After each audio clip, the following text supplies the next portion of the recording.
우리 옆에 계신 분 한번 눈 인사라도 안녕하세요, 반갑습니다. 그렇게 인사하도록 하시고. 그래요.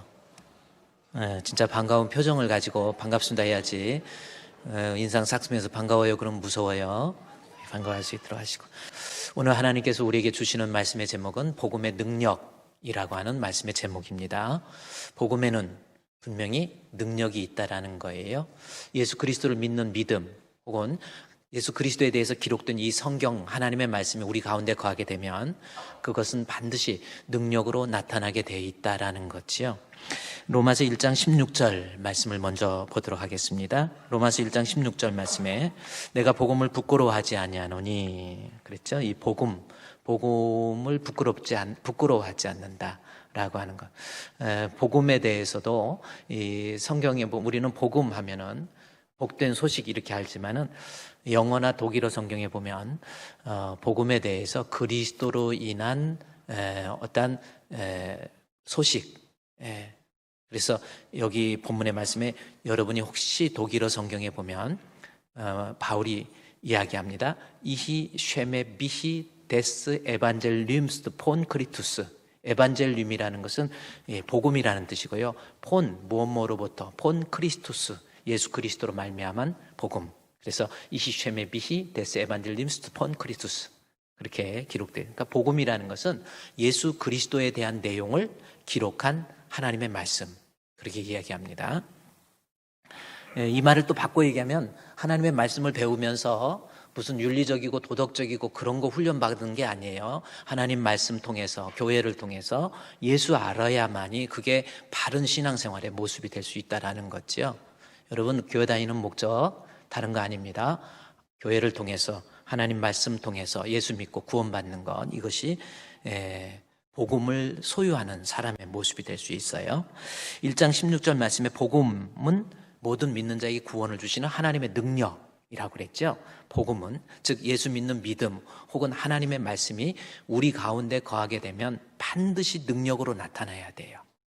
그 능력이 여러 가지, 그래서 세 가지를 여러분께 말씀드렸잖아요. 우리의 성품, 성격, 성향 바뀌게 돼 있다라는 거죠.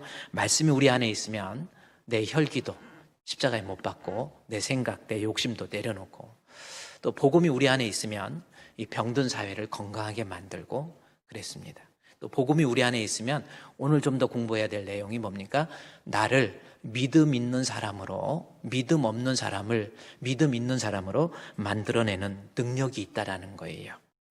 자, 여기 16절에서 복음은 하나님의 능력이라고 얘기하면서 17절 말씀에 여러분 보십시오. 복음에는 하나님의 의가 나타나서 어떻게 돼요? 믿음에서 믿음에 이르게 하나니 그랬죠? 복음은 능력인데 어떤 능력이냐면 나를 믿음의 사람으로 믿음 없는 사람, 믿음 있는 사람으로 연약한 믿음, 불완전한 믿음, 나약한 믿음 뭔가 교회를 다니면서도 믿음이 약간 문제가 있어요. 믿는 것 같기도 하고 안 믿는 것 같기도 하고 뭔가 이 믿음에 문제 있는 사람도요. 믿음에서 믿음으로 연약한 믿음은 강한 믿음으로 복음의 능력이 나타난다라는 거죠. 여러분 여기에서 또 하나 생각할 것은 오직 의인은 믿음으로 말미암아 살리라 그랬죠. 죽고 사는 문제입니다. 예수 안 믿으면 죽어요. 방법 없습니다. 예수 안 믿으면 지옥 갑니다. 섭섭해도 할 수 없습니다. 이것은 편견이 아니고 우리 인간을 창조하신 우리 하나님께서 죄로 인한 인간을 구원하실 방법은 오직 믿음밖에 없어요. 그래서 오직 의인은 하나님 앞에 의인은 뭐 착하게 살았다, 선하게 살았다 그래서 의인 되는 게 아닙니다. 하나님 앞에 의인은 믿음이 있어야 되고 그 믿음 있는 사람이 지옥에서 천국으로 사망에서 영생으로 가게 되는 거예요. 가진 것 제가 늘 말씀드리지만 예수 믿는 것 나 하나님 믿어준다 교회 다녀준다 그렇게 생각하지 마세요. 가진 거 없고 의지할 데 없어서 어디 구걸할 게 없어서 우리 예수님이 우리 보고 교회 나오라는 거 아니에요. 죽고 사는 문제입니다. 정말 예수 안 믿으면 방법 없다니까요. 그래서 복음에는 하나님의 의가 나타나서 믿음에서 믿음에 그런데 이 하나님의 말씀이 복음이 나로 하여금 믿음에서 믿음으로 이르게 한다라는 거죠. 우리 로마서 1장 17절 우리 한번 봉독하도록 하겠습니다. 복음에는 하나님의 의가 나타나서 믿음으로 믿음에 이르게 하나니 기록된 바 오직 의인은 믿음으로 말미암아 살리라 함과 같으니라. 아멘. 그래요. 믿음이 있어야 사는데 믿음이 생길 수 있는 방법은 오직 예수 그리스도에 대해서 기록된 이 하나님의 말씀, 이것이 나를 믿음의 사람으로 만들어낸다라는 거지요. 이 부분에 대해서 제가 일정 부분 여러분께 이미 말씀을 드렸고요. 그래서 오늘은 나를 믿음의 사람으로 만드는 것이 복음인데, 목사님 저는 말씀 많이 들었고 말씀 통해서 이렇게 신앙생활하면서 읽기도 많이 읽고 그랬는데 왜 나는 믿음이 안 생기죠? 이런 사람이 있습니다. 그래서 오늘은 믿음이 있어야 사는데 그 믿음이 생길 수 있는 하나님의 말씀을 대하는 자세가 어떤 모습이 되어야 될 것인가 라고 하는 것을 하나님 말씀의 성경을 통해서 살펴보고 은혜를 나누고자 합니다. 자, 그러면 여기에서 사도행전 앞으로 가야 됩니다. 로마서보다 앞에 사도행전 17장에 한번 가도록 하겠습니다.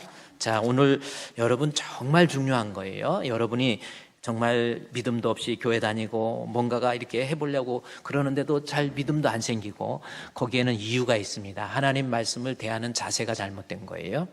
자, 이것을 사도행전 17장을 통해서 살펴보고 은혜를 나누고자 합니다. 자, 이제 사도행전 17장, 제가 일부 데살로니가 교회에 대해서 말씀을 드렸고요.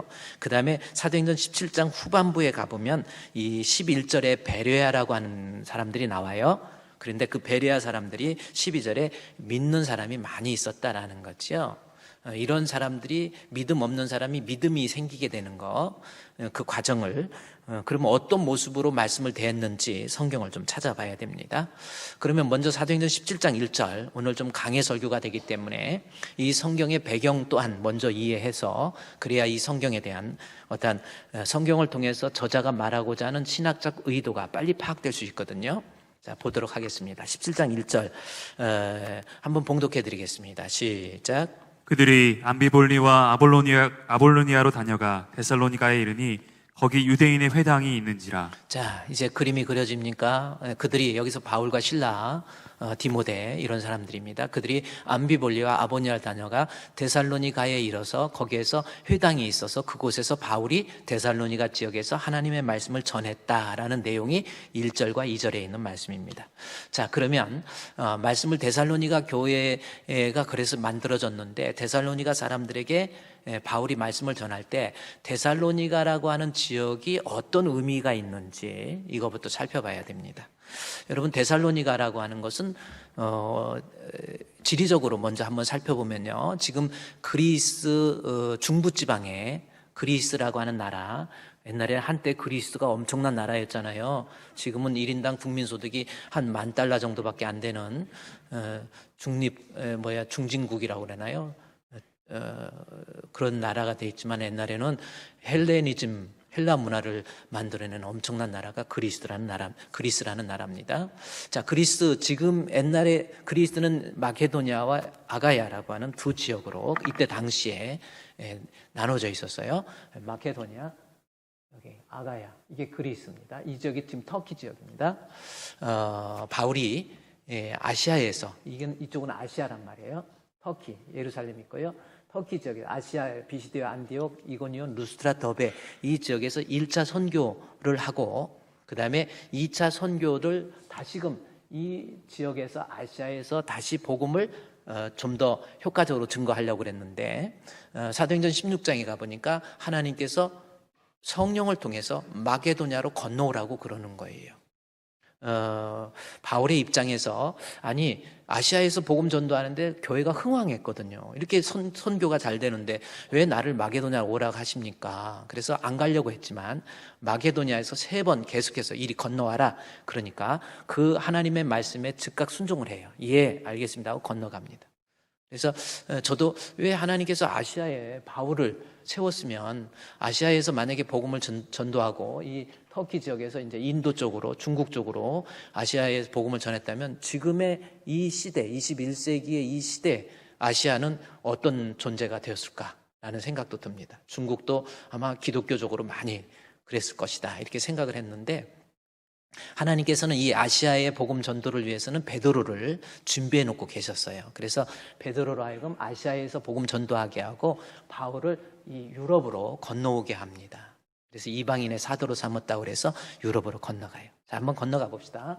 그러면 드로아에서, 바울이 1차 선교여행 마치고 드로아라고 하는 것은 지중해에서 이게 터키하고 유럽 쪽을 갈라놓는 있죠. 보스포루스 항, 지금도 터키 가면 보스포루스 항구입니다. 여기 소피아 성당이 있고 그러는 지역이에요. 여기에서 길을 건너와라 그래서 드로아에서 배 타고 네아폴리로 가요. 네아폴리로 가가지고 이제 하나님께서 명령하신 대로 이 유럽에서 복음을 전도합니다. 네아폴리로 가서 빌립보에서 첫 번째 빌립보에 가서 복음을 전도해요. 그리고 빌립보에서 복음을 전도하고 난 다음에 바울이 오늘 성경 데살로니가를 그래서 공부해요. 데살로니가로 건너가서 바울이 복음 데살로니가에서 빌립보, 그래서 아볼레아냐를 거쳐서 데살로니가 이 지역에 가서 복음을 선교하게 되죠. 자, 그러면 데살로니가 지역이 어딘지 지금 여러분 알았죠? 마게도니아의 수도 데살로니가이고 아가야의 수도는 고린도입니다. 이때는 마게도니아하고 아가야가 나눠져 있었어요. 그런데 이때 수도가 데살로니가입니다. 자, 그러면 지리적으로 이제 지금의 그리스 북부 지방에 이 마케도니아 지역에 데살로니가가 있다라는 것을 알 수 있어요. 그런데 지리적으로 이제 데살로니가 저기 있는데 저 데살로니가가 어떤 의미가 있는 도시인지 이것을 알아봐야 됩니다.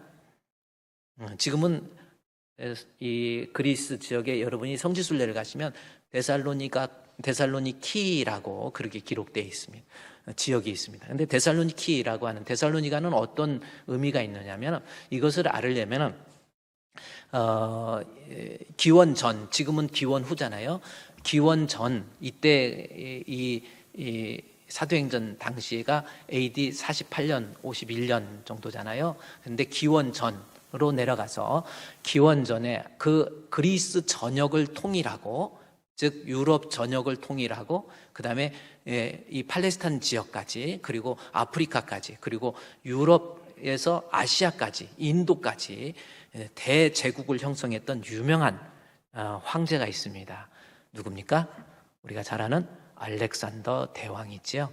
알렉산더. BC 336년도, 그러니까 30살에 20살에 황제가 되어서 33살에 13년간 황제로서 치리하다가 결국은 세계를 정복하면서 저분이 저 사람이 알렉산더 부조 그림, 여러분 일반 세계사에서 보면 알렉산더가 나옵니다. 알렉산더가 대단한 사람이에요. 자, 그런데 알렉산더가 그 넓은 땅 마케도니아 아버지 필립 2세의 뒤를 이어서 왕이 된 다음에 전 세계를 손아귀에 집어넣는 대제국의 황제가 돼버리죠. 황제가 되고 나서 나중에 이 아프리카를 점령하고 난 다음에 이제 이 아시아 쪽에 이 페르시아 제국, 당시에 엄청난 제국입니다. 그 페르시아, 메데와 바사가 하나 되어서 하나의 대제국 페르시아 제국, 키루스라고 하는 일반 세계사의 키루스, 성경에는 고레스입니다. 고레스에 의해서 제국이 형성된 그 제국의 그 왕이 누구냐면 나중에 이 알렉산더가 다리우스 황제, 다니엘서도 나오죠. 다리오 왕. 그 다리오 왕하고 페르시아에서 알렉산더가 페르시아를 점령하기 위해서 전쟁을 합니다.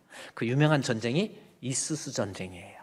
여러분이 한번 집에 가서 저 이수스 전쟁, 불과 군사가 페르시아 군대의 한 10분의 1 정도밖에 되지 않는데 아주 대승을 거둬버려요. 그래서 다리오 황제가 이 페르시아 제국이 멸망합니다. 알렉산더에 의해서. 엄청난 그 기세를 가지고 안데스 산맥을 넘어서 인도까지 가요. 인도까지 가서 알렉산더가 인도를 점령합니다. 인도 점령을 해서 들어갔는데 거기 가서 이기지는 못하고 진 것도 아니고 그냥 퇴각하게 되는 거죠. 인도에서. 언젠가 말씀드렸지만 이유가 뭐예요? 코끼리 부대 때문에 그랬어요. 저 사람들은 마차 타고 이 전차를 타고 갔는데 갔더니 엄청나게 등치가 큰 게 있어요. 뭐예요? 코끼리 부대가 와갖고 마차를 져서버린 거예요. 그냥. 그래서 그 세계사에 보면은 인도에서 결국 퇴각한 다음에 지금의 이라크 수산궁에 가서 알렉산더 대왕이 거기에서 이제 퇴각을 해요. 군사들 이끌고 그 추운 그 안데스 산맥을 넘으면서 거기에서 이제 수산궁에서 저녁에 연회를 즐기는데 몸이 시들시들 으실으실 해가지고 12일 동안 앓게 됩니다. 그리고 죽게 됩니다. 독살이 됐는지 아니면 애완용 그 원숭이나 그런 거에 의해서 전염이 된 건지 모르지만 어쨌든 알렉산더 대왕이 거기에서 죽게 돼요. 근데 죽을 때 마지막으로 이 넓은 제국이잖아요. 엄청난 제국이었잖아요. 유럽, 아프리카, 아시아 그 제국을, 그 넓은 제국을 이제 이 알렉산더 대왕이 죽으면 누가 갖게 될 것인가, 누가 치리할 것인가 라고 하는 문제, 그것 때문에 이게 숨을 거두기 전에 알렉산더에게 묻습니다.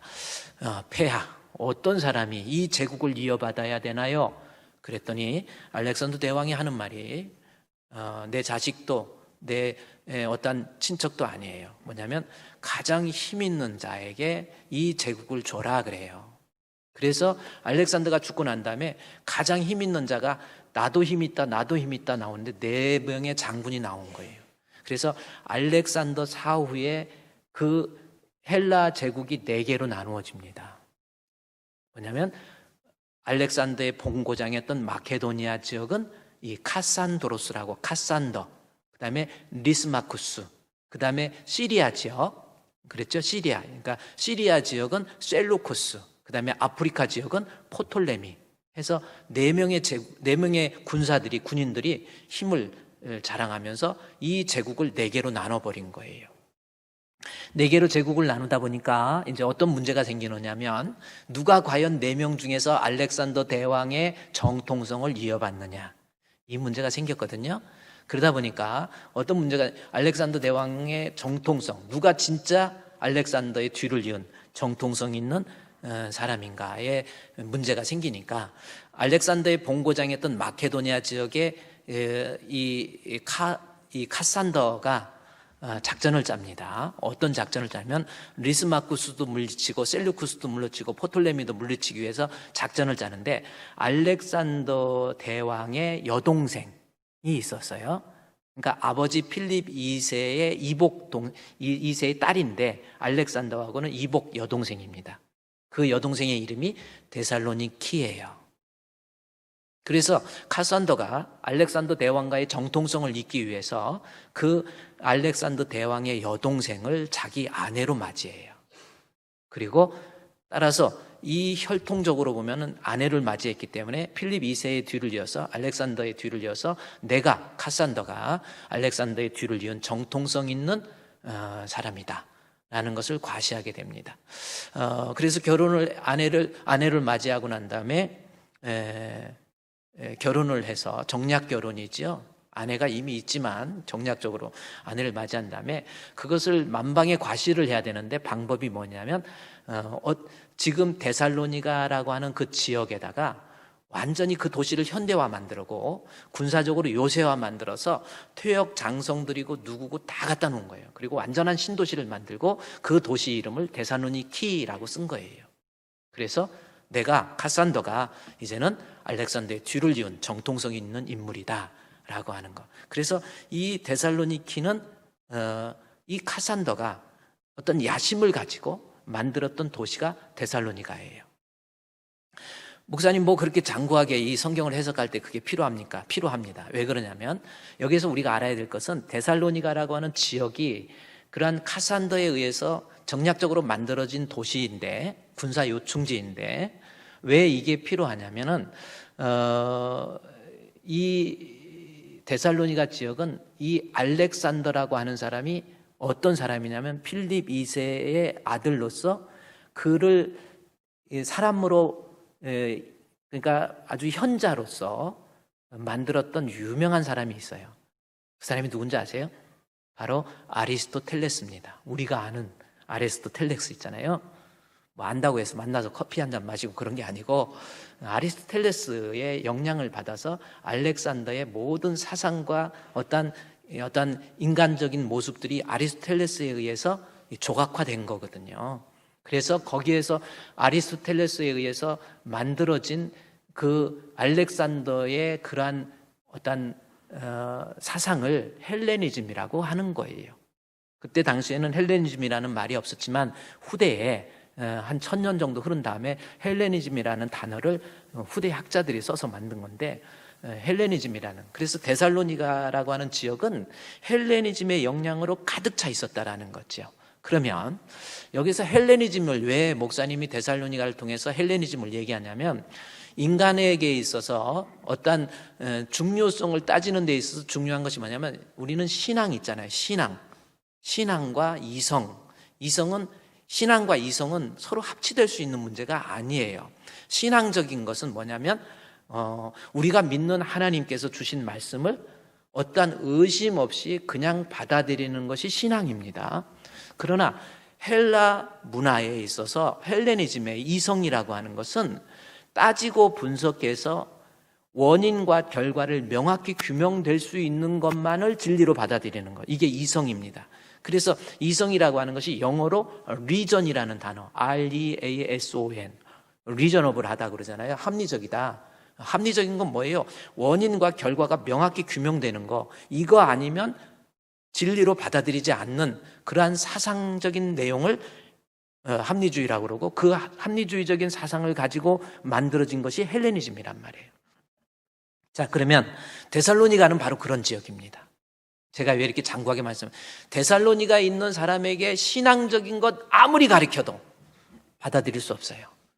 예를 들어서 예수님께서 이 땅에 오실 때에 우리는 부정모혈에, 엄마 아빠가 있어서 아들이 생기는 건데 부정모혈에 의한 출생이 되어야 되는데, 예수님 신앙적으로 예수님은 어떤 분인가 봤더니 성령을 통해서 마리아의 몸을 통하여 이 땅에 오신 인카네이션이라고 그랬죠. 성육신 되신 분이 바로 예수님은 부정모혈에 의한 출생이 아니고 하나님이 사람 되었다라는, 사람 되심이다라는 거.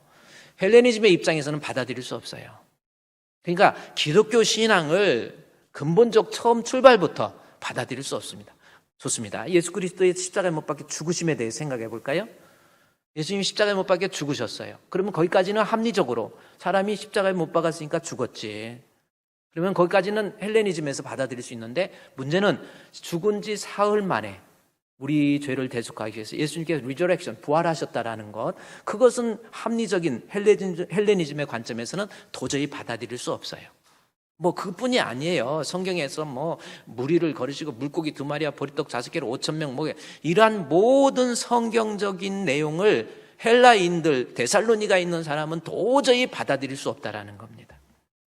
그런데 17장 데살로니가전서 17장 1절 말씀 보십시오. 데살로니가에 가서 17장 1절에 데살로니가에서 회당에 이르러서 2절 말씀에 보면은 뭐라고 그랬어요? 바울이 관례대로 그들에 들어가서 새 안식일 3주 동안 뭘 가르쳤어요? 성경을 가지고 어떻게 합니까? 강론해서, 그 다음에 3절에 뜻을 풀어서 그리스도에 대해서 이야기하죠. 자, 보세요. 그리스도에 대해서 이야기한다고 하면서 그 중에서 바울은 어떤 의도를 가져서 죽은 자 가운데 다시 살아나야 할 것, 이것을 본문에 기록하고 있잖아요. 이것을 기록한 바울의 의도는 뭡니까? 헬레니즘의 입장에서 볼 때 죽은 자가 부활하는 것, 이건 받아들일 수 없다라는 거예요. 즉 헬레니즘의 입장에서 볼 때 하나님의 말씀을 도저히 받아들일 수 없고 도저히 예수를 그리스도로 받아들일 수 없었지만, 이 복음이 그들에게 이르니까 4절 말씀에 그 중에 어떤 사람, 곧 경건한 헬라인, 곧 큰 무리와 적지 않은 귀부인들이 그 말씀의 권함을 받고 바울과 실라를 따랐다, 예수 믿었다라는 거죠. 이것은 제가 여러분께 말씀드렸지만 그 중에 어떤 사람, 꼭 경건한 헬라인, 경건하다고 해서 하나님 앞에 경건한 그런 의미가 아닙니다. 헬라의 문화에 그야말로 합리주의적인 사상과 이성주의에 철저히 물들어 있는 도저히 예수 믿을 수 없는 사람이지만, 그러나 하나님의 복음이 그들에게, 하나님의 말씀 성경이 예수 그리스도의 부활하심에 대해서 설명하는 이 성경이 그들에게 전해지니까 그러한 경건한 헬라인이라 할지라도, 그리고 그것뿐만 아니라 큰 무리, 그리고 적지 않은 귀부인들이 하나님 말씀을 듣고 예수를 믿게 되었다라는 것. 이게 복음의 능력이라니까요. 여러분 믿음 이건 믿음은 죽고 사는 문제예요. 여러분 한번 생각해 보세요. 여러분 정말 죽었는데 지옥이 있고 천국이 있었는데 그때 가면 어떡할 거예요? 그래서 예수 믿으라는 건데, 그 믿음은 복음을 통하지 않고는 그 믿음, 구원 얻는 믿음이 되지를 않는다니까요. 복음만 있으면 아무리 강박한 사람, 아무리 찔러도 피 한 방울 안 나는 사람, 늘 의심하고 늘 불안해하고 이런 사람, 늘 흔들리는 이 사람에게도 하나님의 말씀 복음이 들어가면 아무리 헬레니즘의 영향으로 인해서 합리적인 것, 이성적인 것 강조한다 할지라도 그 사람의 심령 속에 복음은 유기체가 되어서 살아서 운동력이 있어서 나로 하여금 믿음의 사람으로 만든다라는 것. 지금 바울이 이 사실을 이야기하는 거예요. 여러분, 말씀이 뭡니까? 하나님 말씀은요, 문자로 기록된 거예요. 그냥 유기체가 아닙니다. 그러나 하나님의 말씀은요, 살았고 운동력이 있어서 좌우의 날선 어떤 검보다 예리해서 혼과 영과 관절과 골수를 찔러 쪼갠다고 그랬죠. 말씀이 들어오면 혼이 뭡니까? 이상한 성격, 잘못된 성격, 불안한 성격, 불같은 성격, 하나님 말씀 앞에 분명히 말씀이 들어와서 복음이 들어오면 변한다라는 거예요. 혼이 치료하고 영이 치료됩니다. 영은 뭡니까? 믿음의 문제예요. 뭔가가 믿음 생활하면서도 답답한 거예요. 정신력으로 신앙생활하는 사람 있잖아요. 교회도 정신력으로 갈까 말까 하다가 억지로 나오고 예배를 드려도 감격이 없고 찬송을 불러도 남들 일어나서 하나님 앞에 손 들고 주여 하고 찬양하는데 자기는 찬양도 안 되고 그 이유가 있습니다. 왜 그렇습니까? 복음의 능력을 통해서 내 심령이 아직 변화되지 못한 거예요. 여러분, 언제까지 그렇게 하실 겁니까? 뱀이 있잖아요. 뱀을 잡아서 사람이 껍질 벗기면 죽습니다. 그러나 지가 허물 벗어보세요. 뱀이 엄청 커지는 거예요. 여러분, 신앙생활 억지로 그냥 목사님 눈치 보면서 목사님이 하려니까 언제까지 그럴 거예요? 언제까지 정신력으로 신앙생활 할 겁니까? 복음의 능력을 통해서, 하나님의 말씀의 능력을 통해서 그 말씀이 내 심령을 치료하고 영을 치료하고 심지어 육신적인 질병도 하나님 말씀을 통해서 치료하잖아요. 다윗이 고백하잖아요. 병들어서 죽게 됐을 때 하나님, 나의 이 병든 몸, 나를 이 깊은 우물에서 나를 건져주옵소서. 그리고 난 다음에 고백하는 것이 있습니다. 주의 말씀이 먼저 달려와, 이 말씀을 해요. 말씀이 먼저 달리게 하사 나를 치료해 주신다는 말. 여러분, 이 하나님 말씀은요, 그냥 운동력이 있다니까요. 역사가 있다니까요. 그래서 병든 육신도 하나님 앞에 말씀 붙잡고 기도할 때 치료되는 역사가 얼마나 많이 있습니까? 그래요. 그래서 데살로니가에 있는 그 강팍한 사람, 찔러도 진짜 피 한 방울 안 나올 만큼 이성적이고 합리적인 그 사람, 이나우 목사님, 우리 남편은 도저히 예수 믿을 사람이 아니에요. 이 사람 변화될 사람 아닙니다. 아니라니까요. 하나님 말씀이 들어가면 그 심령의 변화가 일어나고 그 심령의 뜨거움이 일어나기 시작하고 연약한 믿음이 강한 믿음으로, 그래서 구원 얻는 믿음으로 만들어내는 것이 이 복음의 능력이란 말이에요. 그러면 그렇습니다. 어떤 사람, 목사님, 근데요, 나는 근데 나도 복음 많이 듣고 말씀 많이 듣고 어렸을 때부터 교회 생활하고 신앙생활 많이 하고 듣긴 들었는데 왜 답답하게 믿음이 안 생기지요? 이유가 있다니까요. 오늘 그 방법을 우리가 배워야 됩니다. 그러면 성경을 계속해서 내려가도록 하겠습니다. 4절 말씀에 17장, 사도행전 17장 4절에 바울과 실라를 따르게 되지요. 그러는데 5절 말씀에 유대인들이 시기합니다. 바울이 전하는 복음을 듣고 은혜 받으니까 유대인들이 시기해가지고, 같은 동족인데, 원래는 여러분 힘들게 하는 사람이요, 원래 동족이 힘들게 하는 거예요. 가까이 있는 사람이 여러분 괴롭히고 힘들게 하는 겁니다. 전혀 모르는 사람이 아니에요. 유대인들이 바울을 막 힘들게 하고 시기하지요. 그래갖고 불량배를 만들어요. 불량한 사람들을 떼를 만들어가지고 야손의 집에 있는 바울을 쳐 죽이려고 합니다. 죽여요. 그 죽이는 이유가 6절에 발견하지 못했어요. 들어가 보니까. 그래서 소리를, 읍장들 앞에 가서 소리 질러 이르되 바울에 대해서는 천하를 어지럽게 하는 아주 나쁜, 아주 막 시끄럽게 하고 천하를 어지럽게 하고 시위하고 데몬하고 다니는 이런 사람이다, 이렇게 얘기를 한 거예요. 그런데 야손 집에 가니까 이미 없지요. 그리고 10절 말씀해 보면 밤에 형제들이 곧 바울과 실라를 베레아로 보낸 겁니다. 자, 아까 잠깐 지도를 봅시다. 어떻게 이동했는지. 자, 베레아로 보내요. 베레아, 여기 빌립보에서 데살로니가를 갔죠. 데살로니가에서 베레아로 간 거예요. 이리 보낸 거예요. 밤에 베레아로 보낸 겁니다. 그러면 이 베레아라고 하는 지역으로 보냈는데, 그 다음에 베레아에 가서 11절 말씀에서 베레아에 있는 사람들은 데살로니, 11절 말씀해 보십시오. 베레아로 보내서 11절에 데살로니가에 있는 사람보다 더 너그러워서 간절한 말씀으로 하나님 말씀을 받게 되었다라는 말씀이에요. 말씀을 받고 난 다음에 12절 말씀 보십시오. 우리 12절 한번 봉독하도록 하겠습니다. 그 중에 믿는 사람이 많고 또 헬라의 귀부인과 남자가 적지 아니하나. 12절 말씀에 그 중에 믿는 사람이 많았다라는 거예요. 베레아에 가서 말씀을 전한 거예요. 그랬더니 그 베레아 지역에서 그 중에 믿는 사람이 많았고 그랬어요. 그래요.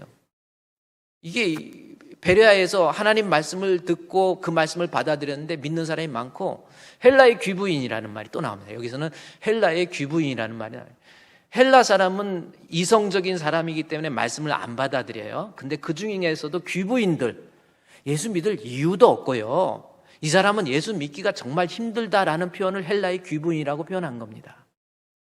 근데도 하나님 말씀이 들어가니까, 베레아에 있는 사람에게도 하나님 말씀이 들어가니까 그들이 주께로 돌아오는 거예요.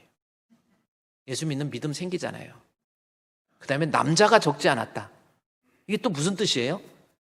베레아에서 복음을 전하니까 헬라의 귀부인도 예수 믿게 되는 거고, 안 믿을 것 같은데 믿었고, 그 다음에 남자가 적지 않았다. 이 남자가 적지 않았다. 이 사도행전 뒤에 20장 4절 말씀에 보면 소바더라고, 남자 이 중에서 변화 듣고 예수 믿는 사람이 소바더라라는 이야기가 있어요. 자, 그러면 다시 그 본문 이 12절 말씀 띄워주시고요. 남자가 적지 않았다. 이게 무슨 뜻일까요? 여자가 예수 믿기 쉬워요? 남자가 예수 믿기 쉬워요? 그러면 이해가 안 가면 교도소에 여자가 많습니까? 남자가 많습니까? 도둑놈들은 교도소 가면은 남자가 많고, 교회는 누가 많아요? 여자가 많아요. 그렇다고 여자들 너무 좋아하고 여자들 뭐 그러는데, 여기서 남자가 적지 않았다라는 거는 이 남자들, 헬라의 남자들 힘 있지, 능력 있지. 보세요. 알렉산더의 후예로서 자존심도 있지, 배울 만큼 배웠지. 예수 믿기 힘들다는 거예요, 지금. 그런데도 불구하고 헬라의 귀부인과 남자들이 적지 않게 많은 사람이 바울의 설교를 듣고, 실라의 설교를 듣고 그들이 예수 믿는 사람이 되었다라는 겁니다. 분명한 거, 하나님 말씀이 있으면 우리가 살 수 있다라는 거예요. 믿음의 사람 된다라는 거예요. 그러면 여기에서 베레아 사람들에게 어떤 모습으로 하나님 말씀을 이들이 받았는지 이거 살펴봐야 되잖아요. 자, 본문에 10절 말씀에서 한번 보십시오. 여러분 보세요. 어떤 말씀으로 하나님 말씀 받은. 밤에 형제들이 곧 바울과 실라를 베레아로 보내서 그들이 이르러 유대인의 회당에 들어갑니다. 유대인의 회당이라고 하는 것은 유대인들이 10명 모이면, 흩어져 있는 유대인들이 10명 모이면 무조건 회당이 하나 만들어져요.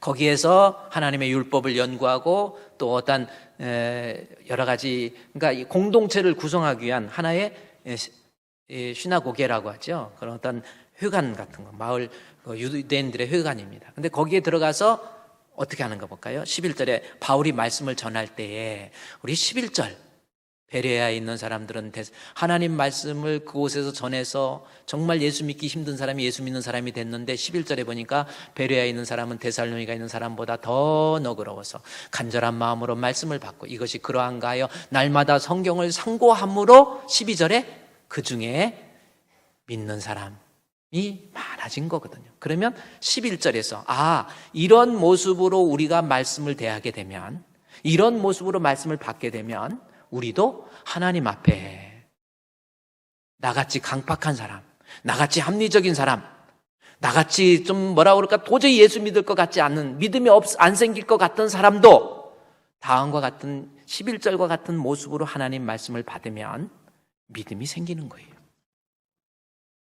자, 그러면 베레아 사람들은 어떻게 하나님 말씀을 받았나 볼까요? 자, 여러분이 한번 눈으로 확인해 보세요. 정말 여러분 지금까지 여러분의 신앙을 한번 점검해 보시고, 내가 왜 이렇게 믿음이, 이렇게 교회는 다니지만 감격도 없고 뜨거움도 없고 변화도 안 되고 구원에 대한 확신도 작고 그러고 이러는지, 방법은 11절에 나와 있다니까요. 보세요. 베레아에 있는 사람들은 데살로니가에 있는 사람보다 더 너그러워서 하나님 말씀을 간절한 마음으로 말씀을 받았다라고, 그리고 날마다 성경을 상고했다. 3가지입니다. 그러니까 여러분도 보세요. 연약한 믿음이 강하게 되고 불완전한 믿음이 온전하게 되기 위해서는 하나님의 말씀을 받을 때 너그러운 마음으로 받고, 그 다음에 간절한 마음으로 받고, 성경을 상고하면 그 다음 절에 나온 것처럼 믿음 있는 사람으로 누가 시켜서 때려서 가지라는 것이 아니라 진짜 믿음 있는 사람으로 변화된다니까요. 지금 눈이 반짝반짝 빛나야 돼요. 내가 왜 이렇게 자꾸 답답하지? 언제까지 그렇게 비틀비틀 하다가 결국은 쓰러지는 거거든요. 이 험한 세상 얼마나 시험 많고 유혹 많습니까? 어떻게 신앙 지킬 거예요? 방법은 저 11절에 나와 있다니까요. 방법은 신앙을 지킬 수 있는 것, 믿음이 만들 수 있는 것, 말씀인데 말씀을 어떻게 대하는가 보시죠. 여러분이 한번 제가 읽어드렸으니까 앞으로 말씀을 어떻게 대해야 됩니까? 너그러운 마음으로 하나님 말씀을 받아야 됩니다. 자, 오늘 이 말씀이에요. 여러분이 하나님 말씀을 앞으로 받을 때 너그러운 마음으로 하나님 말씀을 받아보세요. 아멘. 그러면 너그럽다라는 것이 무슨 뜻인지, 옛날 성경은요, 요즘에 번역된 이 성경은 이렇게 돼 있지만 개역 성경 이전에 옛날 성경은 혹시 뭘로 돼 있어요? 더 신사적이다. 베레아 사람들은 데살로니가 있는 사람보다 더 신사적이다. 이렇게 번역이 됐어요. 영어로 보면 나블, 이렇게 되게 노벨 나블 이렇게 돼 있죠. 그 신사적이다, 젠틀, 뭐 이렇게 또 쉬운 성경의 영어 성경 보면 젠틀 이렇게 기록되어 있어요. 신사적이. 그러면 신사적이 무슨 뜻이에요? 고귀하다, 신사적이다. 이상하게 하나님 말씀을 고귀하게, 신사적이다, 고귀하다, 신사적이다. 이게 무슨 뜻입니까? 여러분이 한번 중요하니까 앞으로 말씀을 대할 때 너그러운 마음으로 대하는데 너그럽다는 게 무슨 뜻이에요? 자, 고귀하다, 신사적이다, 젠틀하다, 뭐 이런 뜻인데, 이게 그러면 젠틀하게 하나님 말씀 듣는다는 게 무슨 뜻이에요? 누구 한번 얘기 좀 해보세요. 진짜. 이거 분명히 해석하고 넘어가야 돼요. 자, 그러면 우리 한국의 우리 국어가 담아내지 못하는 담아낼 수 있는 적절한 단어가 없는 것 같아요. 근데 이 더 너그럽다라고 하는 것이 헬라어 원문에 봤더니 다음과 같이 기록됐습니다. 유게네스라고 그렇게 기록되어 있어요. 너그러워서가 헬라어의 원문에 유게네스입니다. 한번 따라합시다. 유게네스. 그러니까 여러분이 앞으로 하나님 말씀 들을 때 유게네스의 마음을 가져야 돼요. 유게네스가 무슨 뜻인가 했더니 편견이 없다, 이 뜻이 유게네스입니다. 근데 우리말로 그걸 신사적으로 번역한 거예요. 혹은 NIV 성경에서는 나블 혹은 gentleman 이렇게 기록되는데, 여기에서 너그럽다라는 것은 편견이 없다라는 겁니다. 여러분이 하나님 말씀을 앞으로 들을 때 편견이 없어야 돼요. 그럼 편견 없다라는 것은 또 무슨 뜻일까라는 거예요. 자, 여러분 말씀을 들을 때 편견이 없어야 돼요. 아멘? 아멘? 자, 그럼 편견이 없다는 게 무슨 뜻일까요? 편견이 없다, 이게 무슨 뜻일까? 이게 또 그러거든요. 편견이 없다, 이게 무슨 뜻인지 이해가 잘 안 되는데, 사도행전 17장 11절 말씀에 다시 보세요. 거기에 보면 해석할 수 있는 하나의 모티브가 있어요. 그게 뭔가 봤더니, 하나님 말씀은 베레아에 있는 사람은 데살로니가에 있는 사람보다 더 뭐예요? 너그러워서. 근데 너그럽다라는 것이 편견이 없다라는 뜻인데, 그 편견이 없다, 너그럽다 말 앞에 뭐가 있습니까? 더 너그러워서 이렇게 기록되어 있거든. 더 편견이 없다 이렇게 기록되어 있거든. 근데 어디하고 비교한 거예요? 데살로니가에 있는 사람보다 더 편견이 없다. 그러면 여기에 해석할 수 있는 방법이 하나 있어요. 아니, 그냥 데살로니가 사람들 보면 기분 나쁘게 왜 니들보다 더 편견이 없다 이렇게 썼을까라는 겁니다. 그래서 더 너그럽다, 데살로니가 사람보다 더 너그럽다 하면은 데살로니가 사람들은 편견이 있었다 없었다?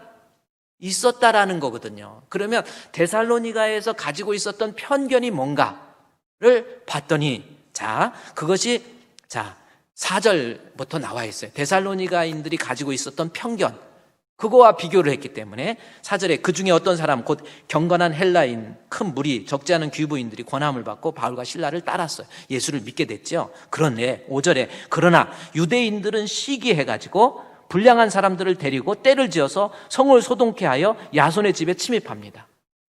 바울을 죽이려고 시기해서. 그리고 백성을 끌어내려고 찾아요. 그래서 6절에 발견하지 못했죠. 그러면서 야손과 및 형제들을 끌고 읍장들 앞에 가서 소리질러 이르되 천하를 어지럽게 하던 이 사람들이 여기에 이뤘다. 그러니까 데살로니가 교회의 편견은 뭐예요? 말씀을 전하는 바울에 대한 편견이에요. 이 바울 천하를 시끄럽게 하고 천하를 어지럽게 하고 이 사회를 선동하고 사회의 분위기를 망가뜨리는, 아주 오늘날 얘기하면 시위나 하고 데모나 하고 결국은 이 사회를 뒤집으려고 하고 이런 사람들이다. 지금 데살로니가 교회 이거예요. 그런데 우리 베레아 교인들은 데살로니가 교인들이 가지고 있던 그 편견이 없었다라는 거죠. 그러니까 데살로니가 교회는 주의 종 바울에 대한 편견을 가지고 있었단 말이에요. 저 사람은 아주 나쁜 사람이야. 저거는 완전히 사회를 뒤집으려고 하는 어떤 혁명이나 일으키려고 하고 뒤집으려고 하고 괜히 반동분자들이야. 저건 잡아서 죽여야 돼. 이런 거잖아요. 지금 잡아서 죽이겠다고 그러잖아요. 우리가 하나님 말씀 들을 때 중요한 거 이거예요. 여러분이 말씀 듣고 정말 구원 얻는 믿음이 생기려면 말씀을 전하는 목회자에 대한 편견을 버려야 돼요. 이 편견이 얼마나 무서운지 아세요? 여러분, 히틀러 같은 경우는 유대인에 대한 편견, 유대인들은 다 어떤 선민의식만 가지고 있고 고리 대금업 해가지고 2차 세계대전이 일어난 원인이 유대인들이 1차 세계대전 이 세르비아와의 그 관계 속에서 영국, 러시아가 아주 복잡한 관계로 인해서 1차 세계대전이 일어나갖고 독일이 패하지요. 패하니까 전쟁 배상금 그 문제가 생깁니다. 그리고 물가가 폭등해가지고 도저히 살 수가 없어요. 그런데 유대인들이 그때 고리 대금업을 한 거예요. 몇 명이 고리 대금업을 해가지고 거기에서 그러니까 유대인들에 대해서 히틀러가 유대인들은 모두가 다 저 남의 돈이나 빼앗고 사기나 치려고 하는 나쁜 놈들이다라고 하는 편견을 가지고 유대인들을 죽이려. 그래서 유대인이 600만 명이 죽었어요. 한 명도 아니고 600만 명이 엄청나게 죽인 거예요. 편견이 그렇게 무섭습니다. 여러분 설교 들을 때 반드시 주의 종에 대한 편견 버려야 여러분이 말씀을 통해서 내가 심령이 변화되고 믿음의 사람이 된다니까요. 제가 한번 요즘 혹시 어느 거 들어보셨습니까? 요즘 그 뉴스에서 나왔는데 자동차의 바퀴에 바람이 빠져서 타이어에 문제가 생겨가지고 타이어 가게에 갔더니 타이어만 갈아주는 게 아니라 타이어를 물고 있는 휠 있잖아요. 자동차 휠. 그거를 갖다가 갈아야 장사가 되고 돈이 남으니까 갈자고 한자니 미안하니까 그 휠을 연장으로 훼손시켜가지고 휠을 갈은 업체가 있었어요. 이런 거 있었죠? 한번 봅시다. 그거 한번 우리도 그래야 우리도 당하지 않으니까 한번. 자, 인터넷 사이트 보배드림에 올라온 타이어뱅크 광주 상무점 직원의 손님 자동차 바퀴 고의 훼손 영상 연합뉴스. 그래서 경찰이 고객 자동차 휠을 고의로 훼손하고 교체를 권유한 타이어 전문점 영업 형태가 상습적으로 있었던 걸 포악하고 그랬죠. 근데 이것이 어디에 그러니까 정말 얼마나 나쁩니까? 그다음에 멀쩡한 휠 가르라고 해야 되니까 그걸 훼손해가지고 가르라고 해요. 좋은 사람이 나쁜 사람이에요? 나쁜 사람이죠? 근데 이제 이게 어디서 일어난 거예요? 상무가 어딘가 봤더니 광주 서부경찰서, 광주시 상무점이에요. 광주는 어디입니까? 전라도죠? 여기 제가 댓글을 일부러 안 갖고 왔어요. 댓글에 보니까 전라도 세이들, 전라도, 전부 전라도가 그렇다, 전라도 놈들은 다 그렇다, 하고 홍어가 왜 홍어라고 왜 또 그러는지 댓글에 다 그렇게 나와 있어요. 아니, 이 상무점에서 일했다고 전라도 사람들이 다 그렇습니까? 한번 여러분 생각해 보세요. 전라도 사람 다 그래요? 근데 전라도 사람들 다 그러고 전라도. 그런데 이렇게 있었는데 경상도에서도 또 일 하나 더 줬어. 내가 경상도 거 보니까 친구 시켜서 어머니를 살해해버렸어. 이 녀석. 이거 보니까요, 친구 교통사고 방화로 살해를 제안해요. 어머니를 죽여버리고 싶어. 어머니가 평소에 자꾸 뭐 지키고 용돈도 안 주고 그런다고 어머니를 죽이려고 친구한테 제안을 하는 거예요. 교통사고로 죽일래? 뭘로 죽일래? 이런 페루나가 어디 있습니까? 가족인데. 그래가지고 친구를 시켜서 어머니를 살해한 혐의를 받고 있던 30대 아들과 친구가 경찰에 구속됐다. 봤더니 22일 경남 무슨 경찰서? 저 어디예요? 경상도. 댓글. 여기 댓글.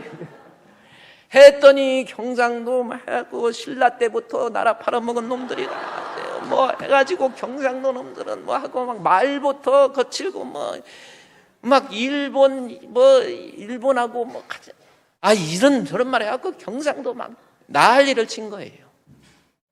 경상도 사람들이 다 지 어머니 죽입니까?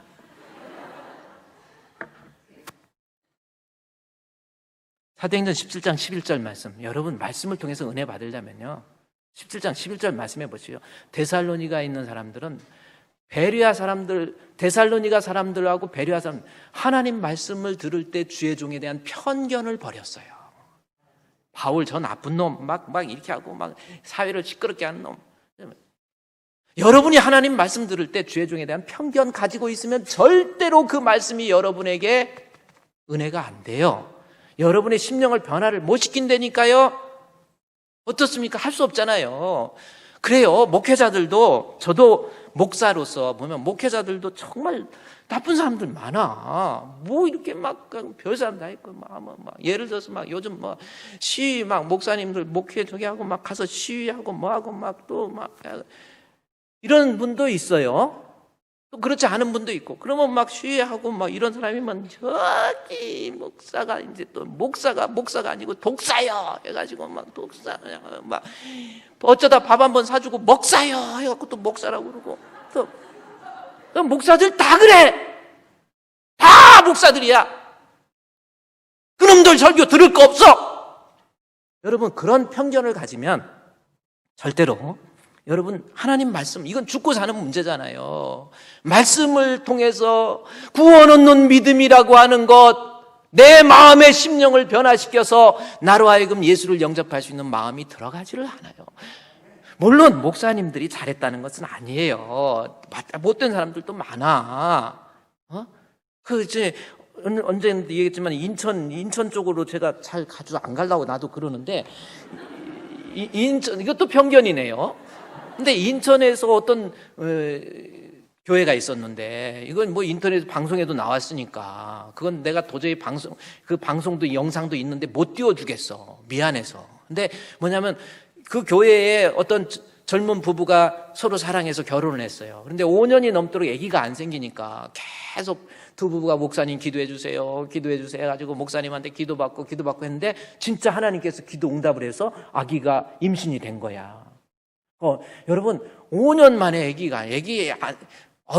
목사님 저는 뭐 결혼한 지 5개월 만에 생기던데 이런 사람도 있지만은 아기 갖는 게 그건 공기 오염이나 이런 것 때문에 그럴 수도 있지만 하여튼 뭐 그래요. 근데 아니 5년 동안 아기가 없다 목사님한테 기도 자주 받고 그러더니 아내가 하고 임신한 거야. 그러니까 얼마나 은혜가 됩니까? 그래서 아기를 낳으니까 얼마나 이쁘겠어요. 늦게 아기 가지니까 막 이뻐갖고 막 근데 이렇게 이쁘다 하고 막 손잡고 다니고 우유도 먹이면서 이런데 점점 커가면서 어떻게 생긴 것이 목사님 똑 닮아가는 거예요. 실제로 있었잖아요. 목사님 꼭 닮아간 거예요. 어떻게 점점 중학교, 고등학교 가더니 왜 걷는 폼도 비슷해지는 거예요. 목사님하고. 그래갖고 남편이 하도 이상해가지고 어떻게 이렇게 목사님은 꼭 닮고 말투까지 닮아가고 막 머리 모양까지도 똑같아지더라는 거예요. 이렇게 머리도 이렇게 M자로 되는 사람이 저처럼 이렇게 격조 높게 된 사람도 있고 이러지만은 똑같아지는 거예요. 고등학교 때. 그래가지고 아버지가 몰래 아이 머리카락하고 목사님 어떻게 머리카락하고 뽑아갖고 검사했어. 검사해가지고 DNA 검사를 한 거야. 그랬더니 친자 확률이 99.99%다는 거야. 그래가지고 목사님이 기도만 해준 게 아니야. 또 뭐 한 거야. 진짜 나쁘잖아. 이래가지고 아이가 막 하는데, 아이가 제일 불쌍한 건 아이잖아요. 아버지가 막 해가지고 이게 네가 어떻게 그러냐 해가지고 아기가 얼마나 마음에 정체성이 돼요. 그런 목사도 있더라는 거예요. 그런데 그렇다고 목사들 다 그래! 설교 듣다가 목사들 다 똑같아! 그냥 그 편견을 가지면, 여기 데살로니가 이게 되게, 여러분 진짜 이 편견을 없애야 여러분의 영혼이 산다니까요. 나쁜 사람도 있고 이런 사람, 목사도 완전한 사람 없어요. 그래도 나중에 주의 종을 통해서 입술로 하나님 말씀이 전해지지만 사람의 말로 받지 아니하고 하나님의 말씀으로 받으니 진실로 그러하다. 이 말씀이 믿는 자 속에서 역사가 일어난다니까요. 우리 사랑하는 주품교회 성도 여러분, 우리 천국 가야 되잖아요. 하나님 말씀 들을 때에는 사람의 말로 듣지 마시고, 내 비유에 안 맞아도 말씀 듣고 내가 상처를 받는다 할지라도 하나님 말씀 앞에서는 사람의 말이 아닌 하나님의 말씀으로 받아서 아멘, 아멘, 아멘. 그러면 여러분의 마음 심령 속에 도저히 믿음 안 생길 것 같아도 믿음이 생기고 뜨거움이 생기고 은혜가 생기고 감격이 생기고 이런 모습이 되더라는 거예요. 여러분 편견 버리세요. 어떻게 하겠습니까? 이 땅에 살면서 어떻게 아무런 저기도 없이 그냥 그건 예수님이 이 땅에 내려오셔서 설교해도 편견을 가지고 저거 나사렛에서 무슨 선한 것이 나와 안 들었잖아요. 우리가 잘못 판단할 수도 있단 말이에요. 그러니까 우리 여러분 워낙 혼탁한 이 세상입니다. 앞으로 하나님 말씀 들을 때는 사람의 말로 듣지 마세요. 제가 이제 성경 봉독, 요즘 성경 봉독을 옛날에는 제가 했어요. 근데 여러분이 제가 하면은 얼굴을 보면서 입술에서 소리가 나오니까 최성은이가 하는 성경으로 알까봐 고민하다가 무선 마이크를 내가 어떤 사람한테 주면서 숨어서 어디서 하는지 몰라요. 사람이 안 보여야 돼. 그래서 무선 마이크 들고 성경 봉독하세요. 그러면 성도들이 성경 봉독하겠습니다. 예를 들어서 사도행전 17장 11절 봉독하겠습니다. 베레아에 있는 사람들은 데살로니가에 있는 사람들보다 더 너그러워서 간절한 마음으로 말씀을 받고 이것이 그러한가 하여 날마다 성경을 상고함으로. 이게 얼마나, 그래서 어디서 들리는지는 모르지만 천상에서 하나님 주신 말씀이다라는 것을 인식시키고 싶어서 우리 민 목사를 그리고 한 곳에만 앉아있지 말고 이것도 앉고 저것도 앉고 돌아다니면서 성도들한테 보이지 않게, 그렇잖아요. 한 가지 더만 한다면 앞으로 성경 말씀 봉독할 때 학사 에스라와 느헤미야 시대 때에 하나님 말씀 봉독할 때 그 자리 다 일어났거든요. 예배 설교 중에 말고 성경 봉독 시간에는 다 일어나서 하나님 말씀, 이것은 사람의 말이 아니라는 거예요. 여러분 앞으로 편견 버리세요. 저와 여러분을 위한 거예요. 다 인간은 다 죄 많고 허물 많잖아요. 어떡하겠어요? 그렇다고 우리가 지옥 가겠습니까? 방법 없잖아요. 그래서 교회에 오시면 모든 편견 내려놓고 하나님의 말씀 사람의 말로 듣지 말고 하나님의 말씀으로. 베드로도요 그렇잖아요. 욥바에서 고넬료가 하나님 말씀 들을 때 베드로 발 앞에 엎드려 가지고 사람 베드로를 안 본 거예요. 하나님 말씀이라고 분명히 하잖아요. 11절 말씀에 보면은 너그럽다라는 이 말씀, 편견이 없습니다. 근데 비교를 해서 더 해서 데살로니가인들이 가지고 있었던 바울의 편견, 이거 버리고 말씀을 받았더니 믿음이 생겼다 이거거든요. 우리 사랑하는 주품교회 성도 여러분, 여러분 인생 금방입니다. 왔다 가는 게 인생이에요. 세상에 완전한 사람 없습니다.